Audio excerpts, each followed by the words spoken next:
The air in the courtroom was electric, charged with something raw, something no one could name, but everyone could feel. There wasn't a camera in sight, but trust me, every eye was glued, every breath held when R. Kelly stepped up to the witness stand. No, this wasn't the slick R&B singer we remembered. This was a man carrying years of secrets, stories soaked in danger, ready to burn the very foundation of one of music's biggest names, Sean Diddy. Combs. Even Diddy himself, calm, calculated, composed, sat across the room without flinching. But insiders say his jaw was locked so tight, it was like he was bracing for an earthquake. He knew what was coming. R. Kelly leaned into the mic, voice steady. "This ain't about redemption," he said. "I'm not here to clean my name. I'm here to empty it." And just like that, the courtroom became a confessional. "So Americus, you came yesterday.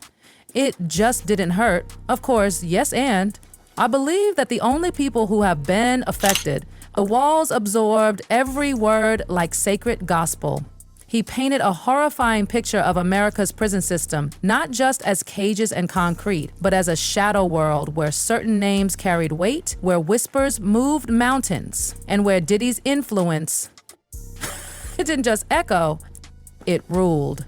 He claimed that from the moment he stepped into prison, he could feel Diddy's presence. It wasn't superstition, it was real. "He knows you're here," inmates would say. That's all. No names, no details. Just that. And it meant everything. He spoke of inmates who lived like kings, food no one else got, walks without eyes on them, untouchable.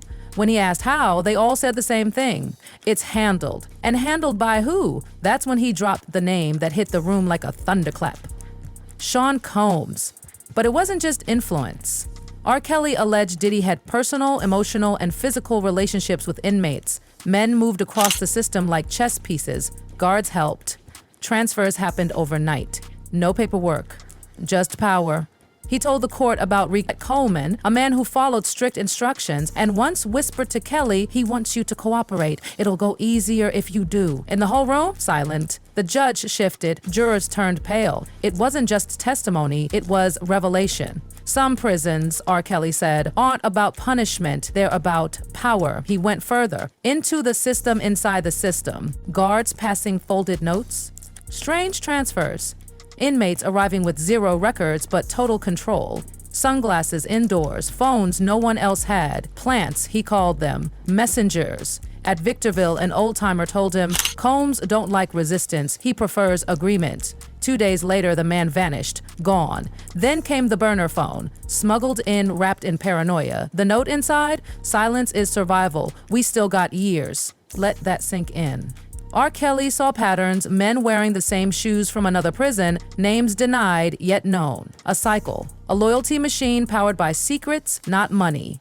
One note passed to him read, "You were chosen because you talk. Now they'll listen." And just like that, the guards changed, inmates backed off, surveillance ramped up, a janitor appeared mopping 3 times a day, always near his cell. "They think I'm broken," he told the jury, "but I've been listening, watching, keeping all of it. And today, I'm giving it to you." Diddy looked down for the first time. And R. Kelly? He was just warming up. He talked about the third transfer. Same signs, same code. South Carolina, where a man named Reggie pulled him aside and said, "You're not just here to serve time. You're here because he needs you to be." That hit him hard. Reggie had power. The kind inmates aren't supposed to have unless someone gave it to them. R. Kelly started poking around carefully. Every time he whispered Diddy's name, conversations shut down. If you say his name too loud, they move you. Say it twice, they bury you. So he stopped asking, started writing, keeping notes in his Bible. Names, dates, events, quotes. Things started subtly. The guy in the next cell never left for chow, but somehow always had fresh food. Another inmate had a flat-screen TV. In prison, when R. Kelly asked how, the answer chilled him, earned through loyalty. He was forced into a mandatory therapy group, but no therapist ever showed. Just a projector, flashing black and white videos from the 90s about loyalty, silence, and obedience. It felt like brainwashing. Then came the recordings. They weren't curious, they were collecting. And R. Kelly knew this wasn't about him anymore. This was about keeping secrets buried. A note slid under his cell door one night, red ink. He chooses loyalty over innocence always. That same night, his bunkmate disappeared, vanished, no explanation, no return. He was summoned to the infirmary, not sick, not injured, just summoned. Inside, one chair, a file, his file. But it wasn't just charges, it had everything: private emails, financials, photos. At the bottom, a blurry image of him hugging a woman near a tour bus in 2006. A woman he never mentioned publicly. Someone from another lifetime. On the photo, 3 words: "We found her." R. Kelly's voice cracked. That, he said, was the breaking point.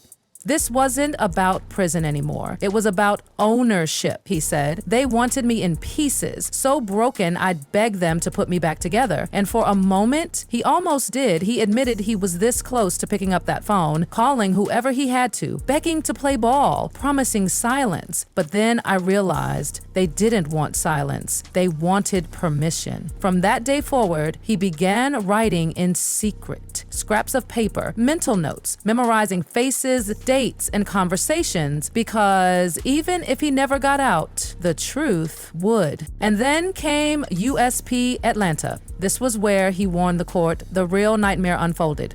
It started with a pattern. A group of 5 or 6 inmates, never seen together, never talking, but always in the same places. Same time, always watching. R. Kelly said he didn't need a memo to know what they were. They were a council. Not a gang, not a clique, something more organized, more dangerous.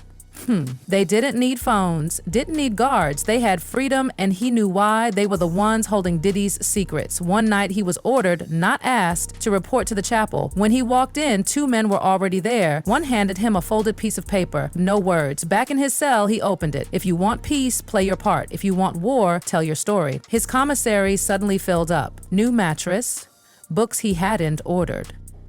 Quiet cell. It felt like a reward, but it wasn't. It was a leash. Then came the visit. Not family, not legal. A man dressed like a civilian, but with dead eyes, cold. There was no record of the visit. The guards stepped out like it was routine. "You've been loyal," the man said. "Oh, but you're getting restless. That's dangerous." He slid an envelope across the table. Inside, photos. Some of R. Kelly, others, people he didn't even know, and one that made his stomach twist. A young inmate, arms around someone with a blurred face. But around that person's neck, Diddy's iconic chain? The same one from a 2004 MTV interview. That boy, R. Kelly whispered, was passed around like a package. And no one asked why, because they already knew. Gaps, audible gaps. Someone in the gallery dropped a pen. That, R. Kelly said, was when I truly broke. Not when they threatened me, not when they bribed me, but when I saw the cycle. He said it wasn't punishment, it was grooming, ownership. And Diddy, he was at the center. After that moment with the photos, after R. Kelly realized the web was deeper, wider, and far more dangerous than he imagined, everything changed. He was moved again, another transfer, officially for safety concerns. But when he got to the new prison, the whispers were already waiting for him. Why they move you? You talking now? You know he don't forgive twice. Everyone knew the truth. He had become a threat, a problem. Not because of what he did, but because of what he knew.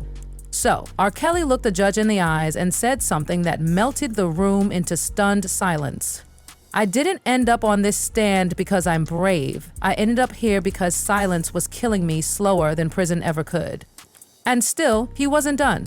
There was one more name, one final truth. A name that tied it all together, the architect behind the silence. The courtroom was frozen. Jurors weren't just quiet, they were terrified. You could feel it. The tension, the electricity, the unspoken question vibrating through the walls. Who is he about to name? Then he did it. R. Kelly took a breath and said it. Andre. The room broke. He clarified before anyone could recover. Andre Harrell, the late music mogul, Diddy's mentor, the man who helped build the empire. But R. Kelly didn't say it with hate. He said it like a surgeon slicing into a wound. That's where it all started, he said. Andre didn't just teach Diddy the business. He taught him the blueprint, how to be untouchable. R. Kelly told the court that Andre didn't just know the music world, he understood people and how to use them. He recounted a private party in the 90s, a house in the hills, no cameras, only handpicked artists, no plus ones. Everyone acted like nothing happened the next day. He remembered Diddy pulling him aside, whispering in his ear, "Some people build fame, others build loyalty. Guess which one lasts longer?" At the time, he didn't get it. Now he understood it all. Andre had built the foundation, Diddy just expanded it into prisons, institutions, psychological warfare. The manipulation in those jails wasn't just about pleasure, power, or perks. It was a machinery of control. And the people caught in it, they weren't just victims, they were products. R. Kelly said Andre taught Diddy something no one else could, how to make people willing participants in their own exploitation. He admitted he was one of them, not willingly, but through slow, relentless conditioning. They offered him safety when he was scared, praise when he felt worthless, isolation that felt like protection, and finally, the most seductive lie, a chance to belong again. He turned it down, and from that moment, he was marked. He warned the court that the same network operated outside the prisons, too. Lawyers, therapists, handlers, not all paid, some just owed favors. It was a system built on generational silence, he said, and all the roots point back to Andre. He then pulled something out of his jumpsuit, a folded piece of paper already cleared by the court. He unfolded it and read it out loud. Legacies crack, speak and become the hammer. He laid the paper gently in front of the judge. "You want to know why I'm talking now?" he asked. "Because I realized they were never going to stop. Not unless someone finally said his name. Not unless someone broke the chain at its root." And just like that, he sat back. The courtroom wasn't just shocked, it was in mourning. Mourning the illusion it had walked in with. R. Kelly's voice, though cracked and weary, was clear. "I'm not just a witness," he said. "I'm evidence." No one breathed. Not the jurors, not the judge, not even Diddy. R. Kelly had taken the myth of protection, the idea that money, fame, and legacy could bury the truth, and shattered it. But he wasn't done. Not until he spoke for the ghosts. He looked at the jury, locked eyes with each of them. "There's a boy in Coleman," he said. "Barely 19 when I met him. He was promised safety if he obeyed, but when he started asking questions, they fed him to the wolves. The boy tried to take his own life. They called it a medical emergency. No one was punished. They just moved him and restarted the process. That's what this system does," R. Kelly said. "It doesn't punish, it harvests silence." He admitted his own fear. The years he stayed quiet, because Diddy wasn't just a man, he was a myth, and myths don't fall easily. They built a fortress around him, R. Kelly said, but no fortress survives when the voices of its victims become louder than its walls. Then came the letter, the one that finally broke him, a wrinkled yellow envelope from a former inmate, not famous, not rich, just another ghost. He couldn't write from prison, too dangerous, so he sent it through someone else. R. Kelly's voice broke as he read the last line, "Please speak before I disappear too." He folded the letter gently, as if it were sacred, and placed it on the stand. "That's why I'm here," he said. "Not for revenge, but because if I don't speak, these ghosts, they'll keep multiplying." He turned to the jury one last time. "They won't come for the rich. They'll come for the broken, for the forgotten, for the ones who know just enough to be dangerous, but not enough to be protected." And then he looked at Diddy. No hate, no fire, just the look of a man who had finally laid his burden down. "Everything I've told you," he whispered, "is just one piece of it. You want the rest. Look beyond me. Look at who's not here. Look at the names that never made it to trial." He sat back, silent.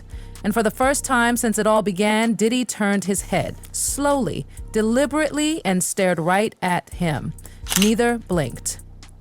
Because the war of silence was over, and truth had just taken the stand.